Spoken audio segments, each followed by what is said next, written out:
Good morning, this is Vicky. And this is Jo. And we're the Two Natural Ladies. And we talk about the good news we all need and ways of getting the most out of life. We help people with practical, uplifting ways we can all make a difference. We're striving for better, not perfect. And we love a good laugh. Please enjoy the show. So today we're going to talk about chemicals in the home, nasty or nice.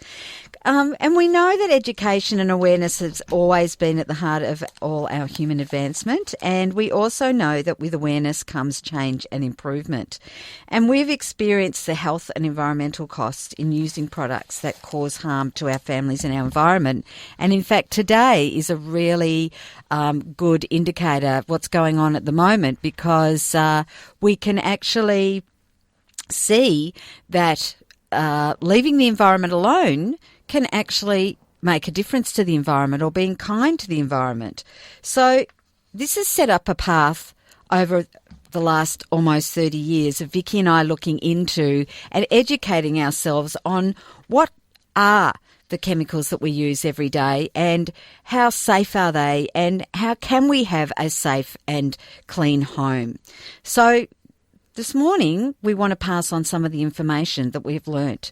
We're going to talk about products and what products are around that won't harm you, won't harm the environment, don't add to landfill, don't cause salinity problems, don't destroy our ecosystem, and are safe around our kids. Well, yes, we use chemicals every day. So how do we work out what's safe and what's not? Which ingredients are nasty, which are safe? Why do manufacturers put certain information on their packaging, and how to interpret the information that's out there? So our aim is to leave you with information so you can work out what chemicals are the safest for you and your family and create the least eco footprint, which we all like to do these days. We absolutely do. We certainly know it's possible. Oh, absolutely. We know it's possible. Yes. So you're checking the ingredients list, which is often a source of confusion. Yes. Safety data sheets are another source. Where ingredients are sourced from. Do you need to wear gloves? Are the products low in toxicity? And do they test on animals? So all products from China have to be tested on animals at this point in time. And just going back to safety data sheets, I'm not sure if people are aware that every product must have a safety data sheet.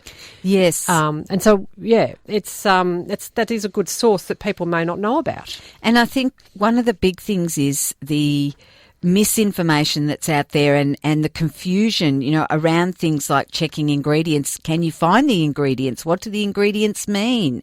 So that's one of the other things that we thought we'd talk about, is some of the basic ingredients that a lot of us know about and that we might look, for instance, the first one we're going to look at is biodegradability.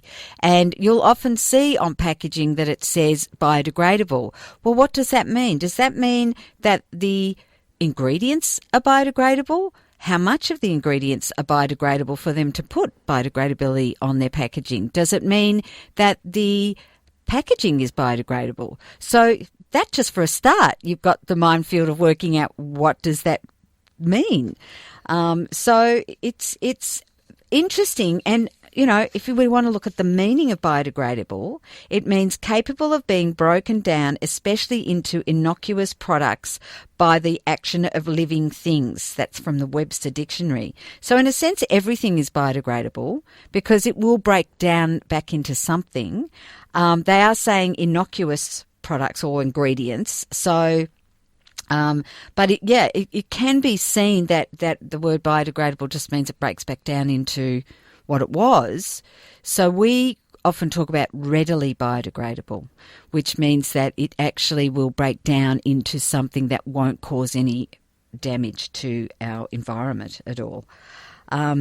So in practice, almost all chemical compounds and materials are subject to biodegradation, as I said, and the key is the relative rates of such processes: minutes, days, years, centuries. So, wow. Yes, we can say a plastic bag biodegrades. Yes. But it takes 20 to 1,000 years for it to break down. according to an ABC report. So what do things biodegrade back down into? And the first known use of the word in biological text was in 1961 when employed to describe the breakdown of materials into the base components of carbon, hydrogen and oxygen by microorganisms. So, again, that's what does that mean?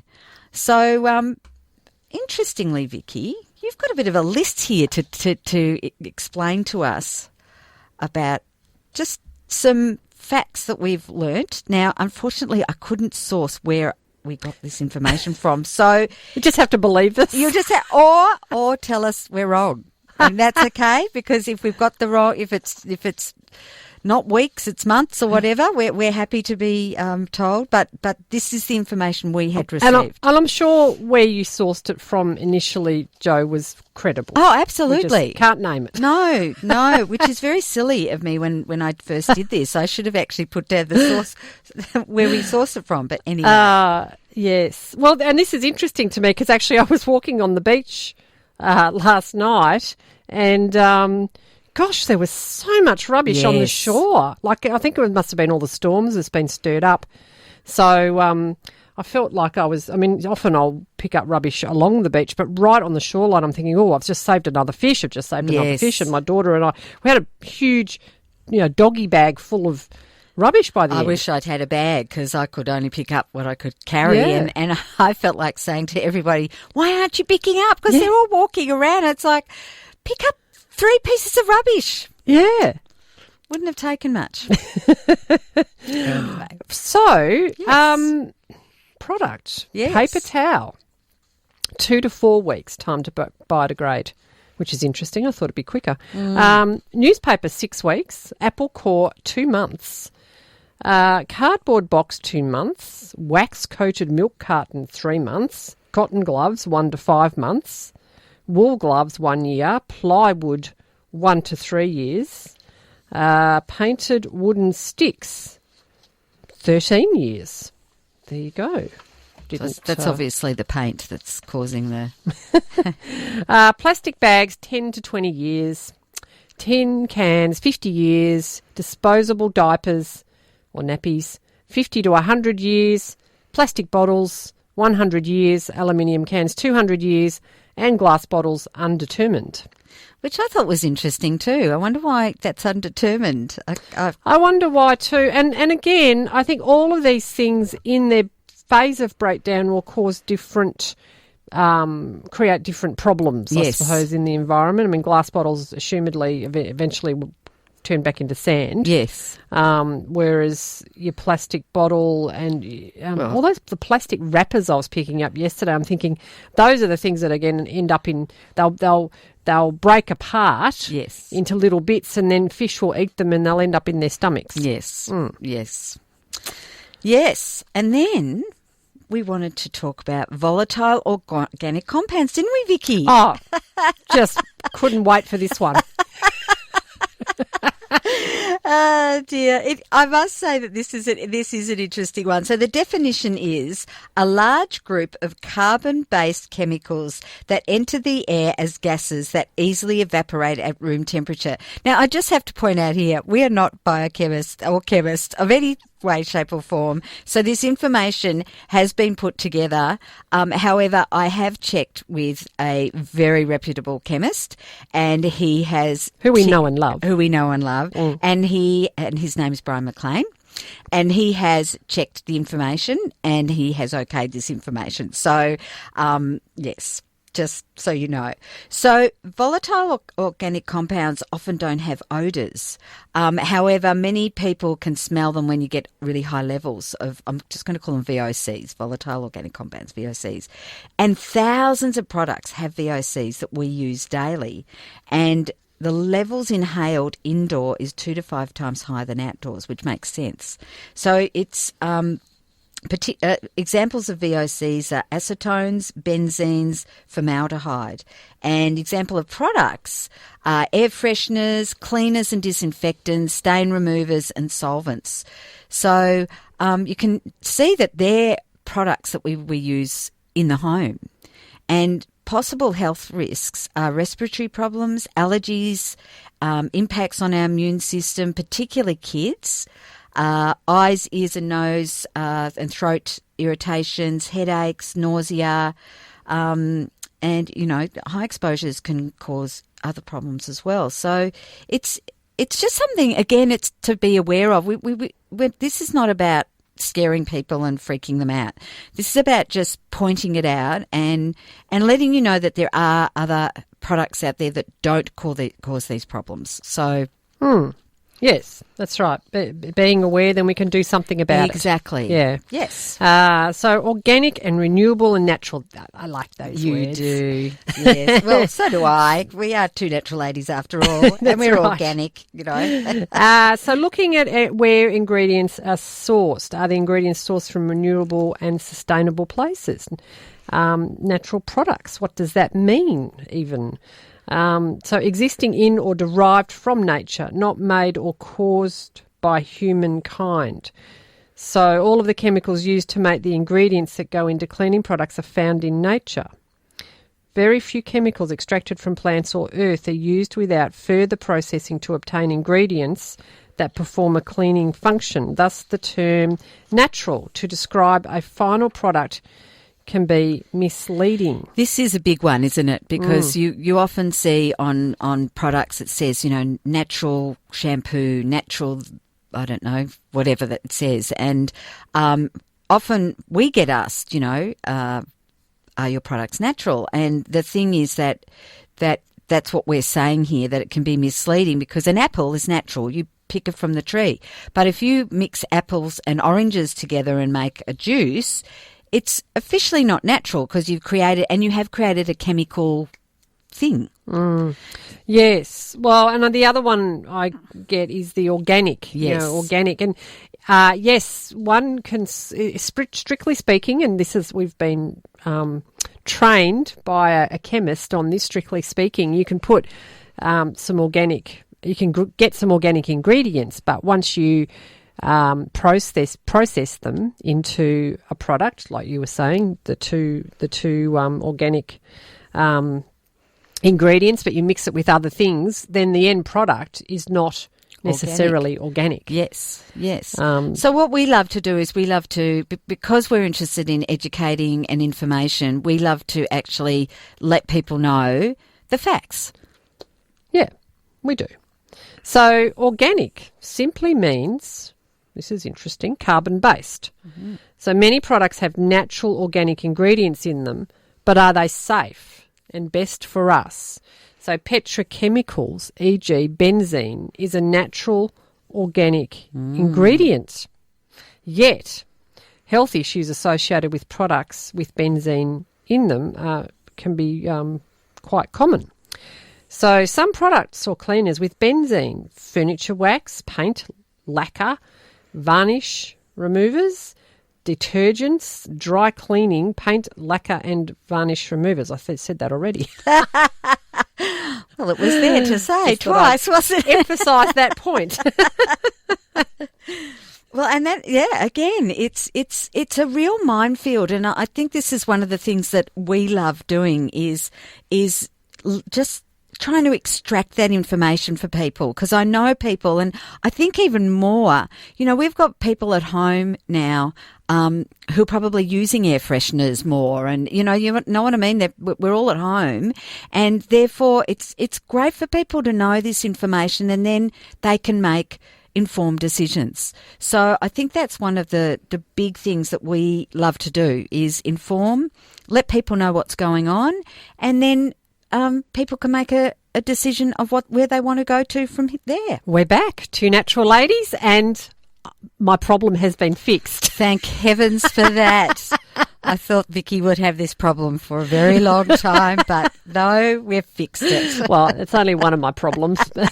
Yes, we've got a few more to go, but that's okay. As we say, we're the perfect person together. Yes, exactly. Thank you for your help. Oh, you are welcome. Two heads are better than one. Yes. So we've been talking about chemicals and chemicals in the products we use every day. And another big one is phosphates. So a lot of products these days say they don't contain phosphates. And phosphates, for those that don't know, they can over-fertilise our water. And around 30 to 40% of the more common products still contain phosphates. And interestingly, natural phosphates includes bird poo. And there used to be a lot of this on the Nauru Island. I don't know if there is anymore, and I don't know if that's where they get the phosphates anymore. But we need to look into that. We do, which, by the way, I had phosphate on my jumper yesterday. Because I had the absolute pleasure of being pooed on by a bird. So there you go. Well, there you go. And we just really do need to look into that bird poo island. Yes, we do. So, if you can't use phosphates, what do you use instead? Well, unfortunately, a lot of companies have instead of putting phosphates in, so phosphates can cause that blue-green algae that can cause major problems in waterways. So, yes, people have tried to eliminate it, but they've used zeolites instead.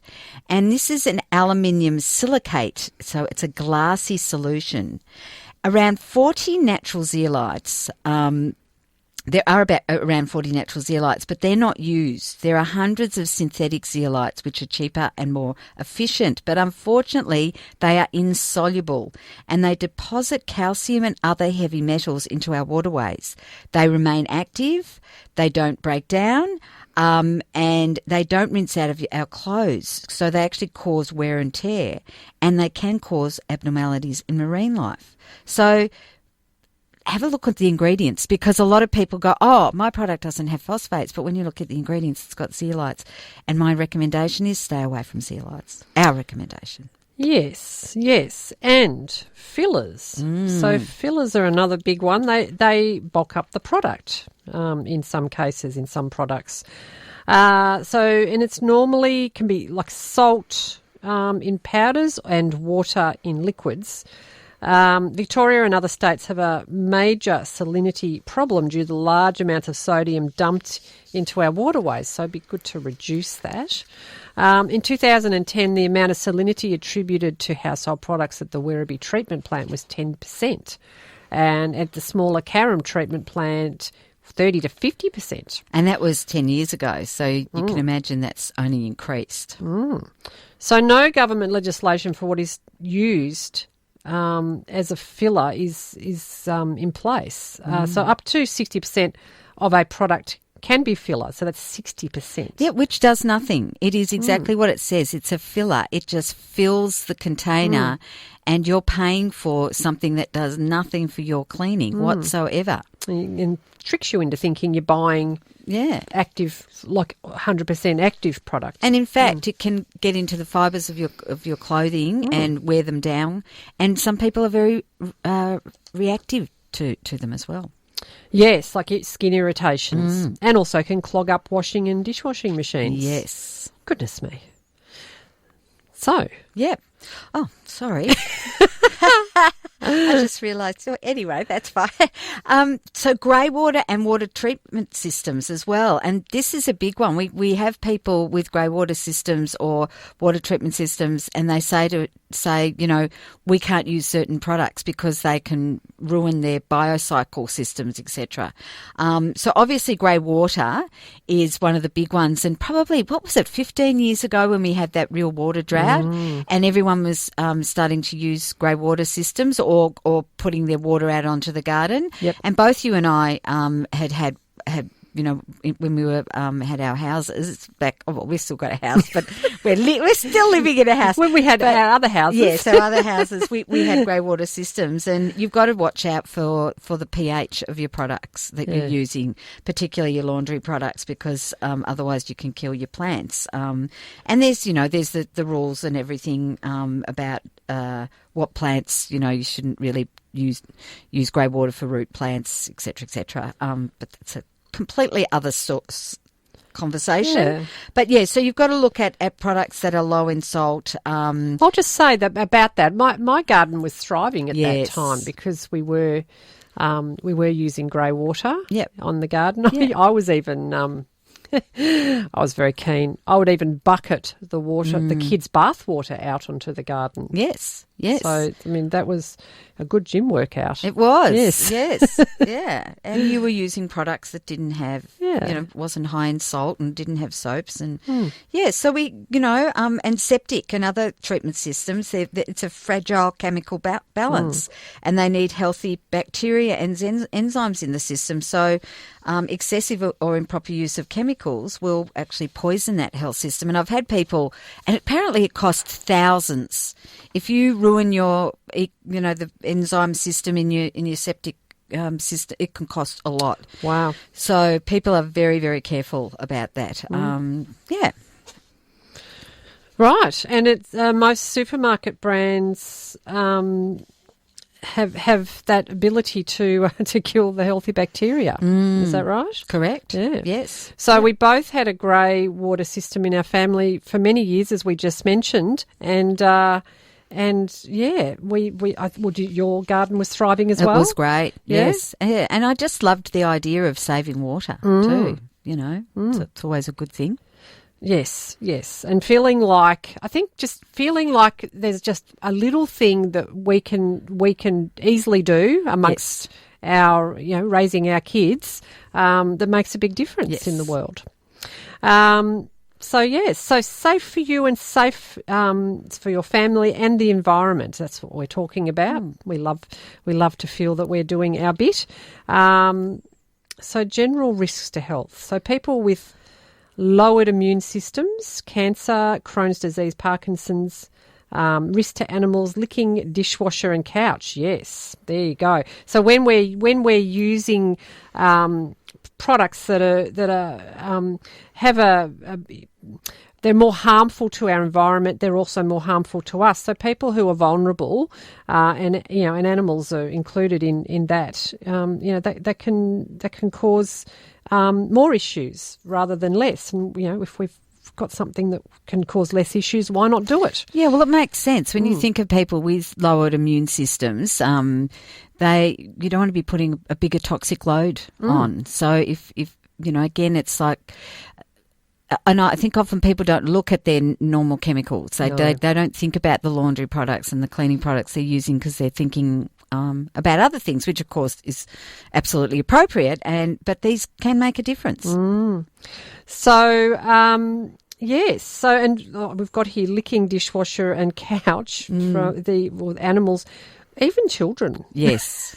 Yes. And then children, risk to children, nervous system, reproductive system, immune system, not fully developed. They're also closer to the chemicals.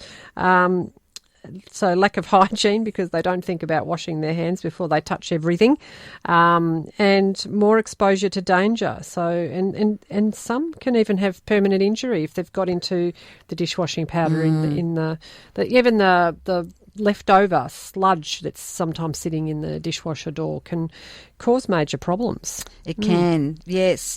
And interesting looking into all of this, we discovered some information by a lady called Dr. Judy Ford, who used to work at the Queen Elizabeth, I haven't written it down, I think it was the Queen Elizabeth Hospital in Adelaide.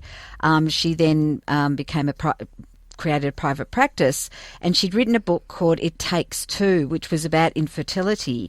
And in chapter 5, she looks at the products that interfere with hormone levels. So even, infertility and everyday products can make a difference.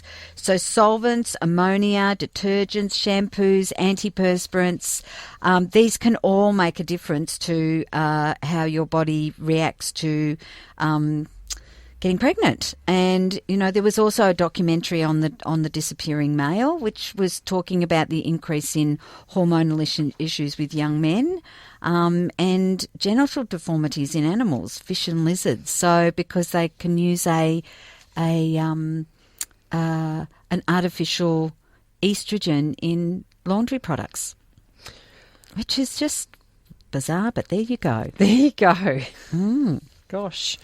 So individual products such as, in the kitchen, we look at dishwashing powder, most dangerous cleaning product in the home can be. descaler. Many people are not aware how toxic this is. I actually had a client of mine, and she rang me, and she said her daughter had drunk a descaler that I recommend, and she was terrified. And I said, just ring the poisons department. She rang the poisons department, and they said, well, you are so fortunate that this is the product. Because if it had been another one, it could have burnt her esophagus and stomach. And I have a little saying, don't I, which is, well, it's a passion, actually, that no child will ever go to hospital for household poisoning ever again, which is part of the reason why we're doing this, isn't it? Absolutely. Yes. So hand dishwashing liquid. So that's when you put it in the sink and you wash the dishes by hand. Yes. So supermarket brand contains sodium.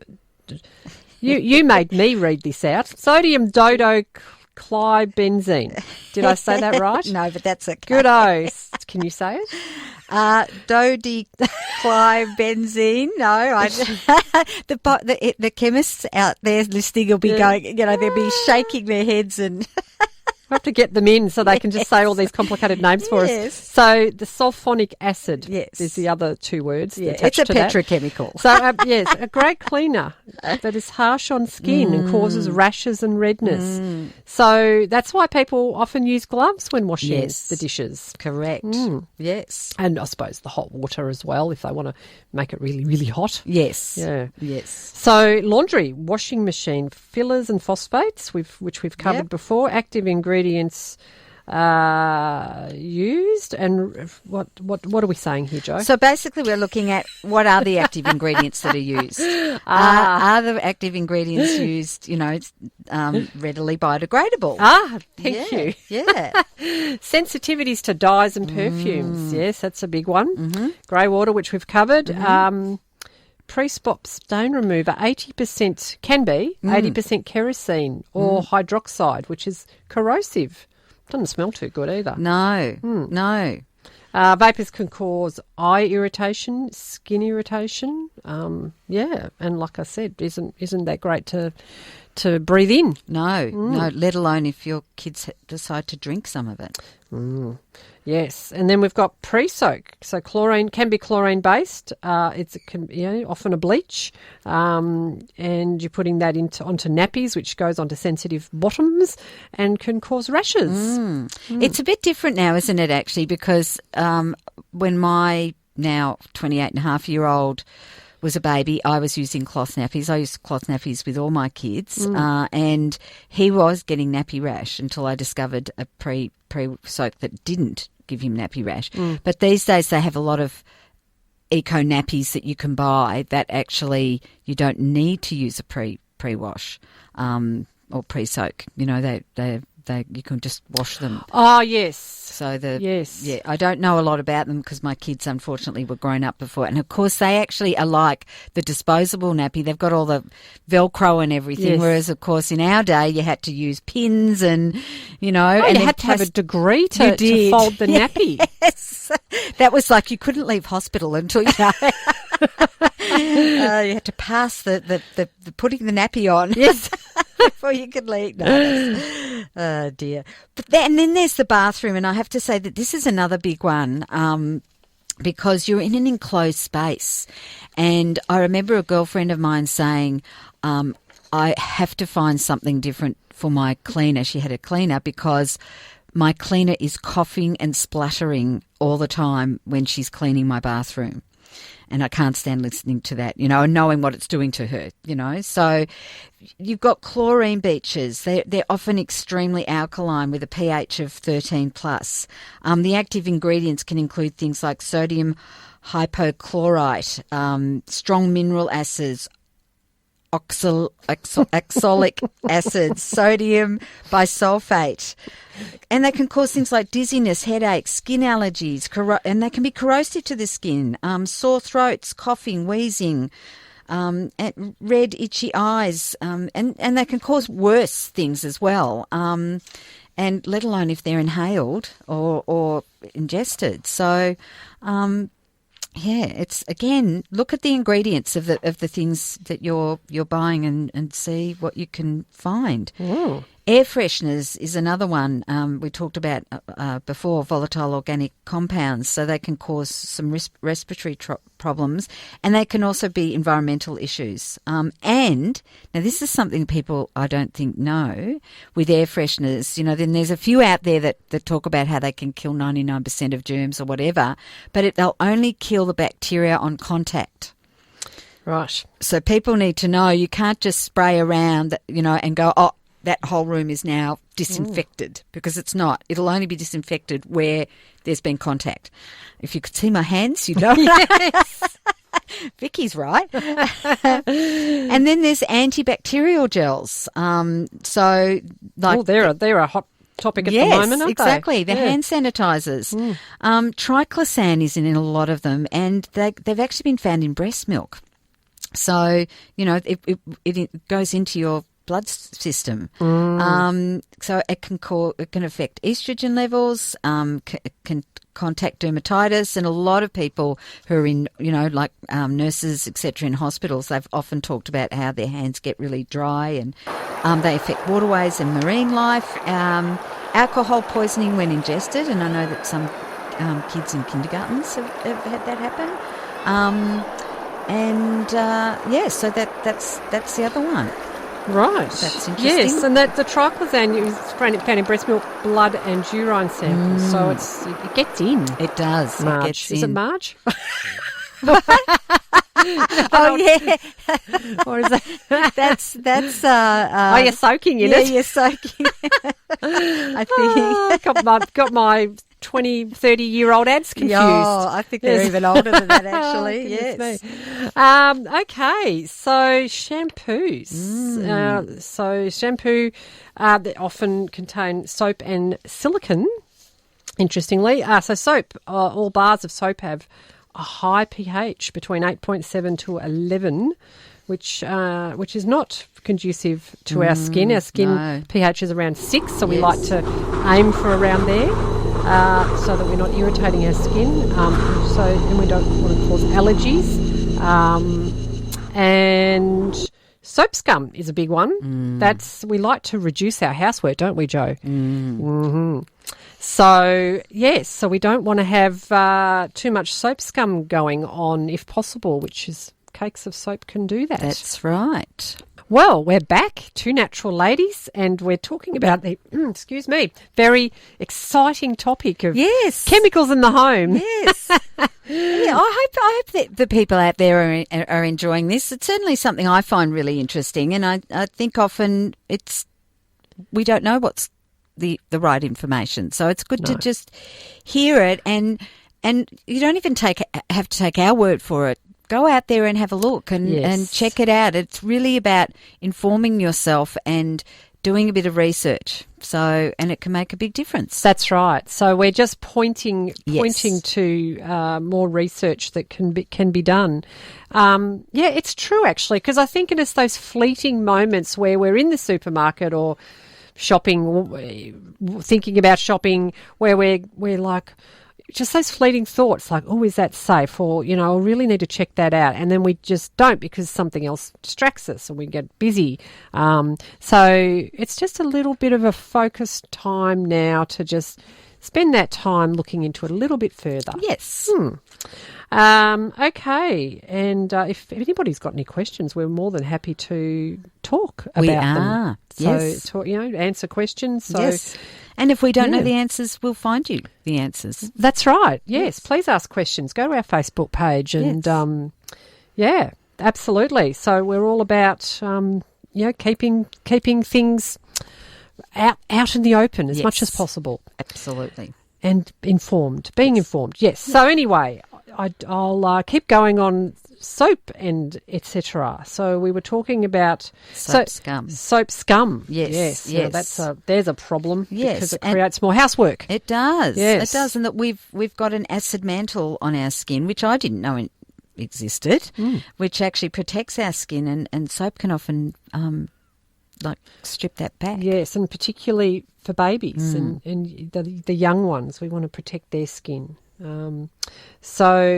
and silicone, which I've been told by hairdressers, if there's silicone in the hair products that people are using, then sometimes the hair treatments that they put on in salons don't work. Yes. Yeah. Yes, hairdressers don't like shampoos with silicone in them. Right. Yes. There you go. And petrochemicals, which we touched on before, which is harsh on the skin, and the environmental impact of sourcing these ingredients as well. And the environmental impact on disposing of products with these ingredients. What does that mean, Jo? Well, I know I said it. Well, we're talking about how you have to dispose of these Do you know what comes to mind is Yes. gloves. Why would that be? Well, they might have petrochemical. Well, they might, petrochemicals but in also if we're wearing gloves too while we're cleaning. Yes. Yes. So anyway, let's go on. Misinformation.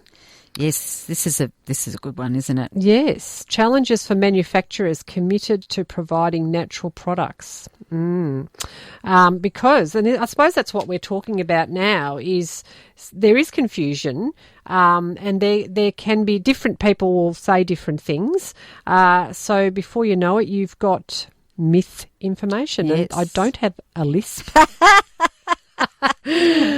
So it's impossible to have. Impossible. It's important to have technical expertise. So you have to have people who really know their stuff. Actually, talking about soap, going back to the soap, I remember our biochemist or chemist. He actually looked into bars of soap and the pH of the bars of soap, and he went to a market and this person said, this is natural, it's gentle, it's good for and it was a bar of soap, and it was a natural bar of soap. However, its pH was like 11 or 12. So which he was surprised about, yes. wasn't he?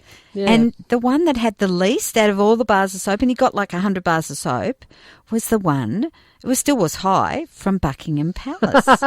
He bought at the gift shop. Oh. Yes. So there you go. Just some trivia information. Yeah, maybe we should have bought it when we were there, Jo. Yes, we should have. Yes. Sorry, I did digress. Yes, that's okay.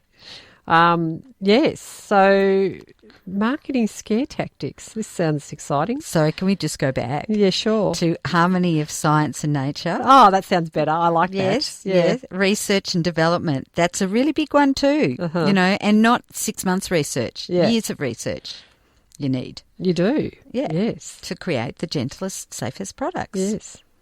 And also to look at where are the products manufactured, because you want to look at the quality control of the products as well. Okay. On to marketing scare tactics. Favourite subject. Yes. How do we know which ingredients are safe or not safe, which we've been pointing to? Yes. So sodium lauryl sulfate, there's a word that gets used a lot. It does get used a lot. And we're not saying that it's a good product. In fact, it's a cheap ingredient. Yeah. And it can cause irritation. It can cause irritation, but it doesn't cause cancer. It doesn't cause the big nasties that some people are saying. And it was used, I think where it got collapsed, it was used in some experiment or some test. It was part of the experiment, but it wasn't the cause of the issue. Yes. So understanding of chemical names and how ingredients combine. Now, you know that this is what I like to talk about. Yes. Because we know that in chemists, if there's any chemists out there, maybe you could confirm this, but chemists know what raw ingredients combine to make a safe and effective result. They also know what raw ingredients combine to make an unsafe and ineffective result. Yes. So, there's lots of different, it could be unsafe and effective, it can be unsafe and ineffective for the job it's meant to do, such as cleaning. It can be safe and effective, or it can be safe and ineffective. So all those combinations, all those things, yes. And so we, having a chemist, around on tap, it's always good. It's always good to help us through these minefields. And we happen to know, we're good buddies with one of them. So, if we're in the know, you want to rub shoulders with us, we rub shoulders with the right people. That's right. Ask us questions. We'll get the answers. Yes, yes. And going back to the chemical names, that is a big one, because I remember years ago a product had, and it turned out it was the heart of the chamomile, the plant, the chamomile. But the chemical name sounded like, something that's going to explode. Oh, yeah. And, I can remember people asking me, what's that? And it took me ages to remember it. And then finally it was like every time I got asked, that's the heart of the chamomile. So, you just don't know. Just because it sounds chemical. Yes, yes. It's like when you've looked, and we've looked at the ingredients in a Granny Smith apple. Yes, that's a brilliant thing to do. It's got arsenic in it, Jo. Yes, I know. Yeah, I know. We should. We'll actually post that again so people can see what the ingredients of a Granny Smith, or 80 of the compound ingredients in a Granny Smith apple. It's all about the combination, isn't it? Yeah. So, yes, and then I see two words here, Jo: ethyl acetate and methyl butyrate. And you know what? You don't know why I don't know why I put them there. Well, let's just move on. If anybody wants to know more, we'll get back to you. So we've told you about all the problems. Yeah. And we've even had a laugh while we were doing it. We have, yes. which is very important. Yes. So, as you know, Two Natural Ladies are all about solutions. Yes. So so we haven't told you this so you can feel bad. No. We've told you this so you can feel good, because you've got this information now. Yes. And we're more than happy to chat if you want to know more. Well, that's right, because we haven't given you this information because it's all hopeless. No. There's lots of hope. Yes. Yes. So we can leave it at that. And buying local is the other thing. So let's we can all look into this, and then look into how we can support our people in our country, and perhaps even in our state or our local area. Yes. So while we're all some of us are busier, but while we're all living a little bit differently and more home based, might be a good opportunity to look into that. Absolutely. Yes. I think it could be a bit of a buy local revolution. You've been listening to the Two Natural Ladies podcast. Visit twonaturalladies.com.au for more information. Thanks for joining us.